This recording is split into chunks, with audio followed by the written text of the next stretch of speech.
Hi అండి, welcome back to one more mini blog. ఇప్పుడైతే డీమార్ట్ నుంచి వచ్చామండి. ఫ్రెష్ అయిపోయాను. ఫస్ట్ అయితేను స్నానం చేస్తే కానీ సమ్మర్లో అయితే మరీ ఘోరంగా ఉంది అనమాట.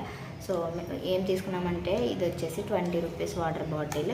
ఇంకా ఇప్పుడు సమ్మర్ వస్తుంది కదా, అయినా పిల్లల్ని తీసుకెళ్తే మరీ దారుణం అండి. ఏదో ఒకటి తీస్తారు, చాలా తీసారు, అందులో ఒక 2 మాత్రమే తీసాను అనమాట. సో ఇది కుల్ఫీ, ఏదో ఐస్ క్రీమ్ కానీ ఏదైనా జ్యూస్ కానీ పిల్లలకి ఇష్టంగా తింటారని పిల్లలకి తీసాను అంతే. సో ఇంకొచ్చేసి ఇన్స్టెంట్ పరోటాలు తీసానమాట. ఈవినింగ్ పిల్లలు తినడానికి ఏదైనా చికెన్ కర్రీలోకి కానీ, మా వాళ్ళు ఎక్కువ టిఫిన్ తింటారు కాబట్టి యూజ్ అవుతుందనేసి 40 రూపీస్ ఇది కూడా. సో ఇంకా ఇంకేమంటే ఐస్ క్రీమ్ ఒకటి, అంటే ఇవి తీసాను కదా, ఇది తీసాను అనమాట. ఇంకా అంతే, ఇంకేం తీయలేదు.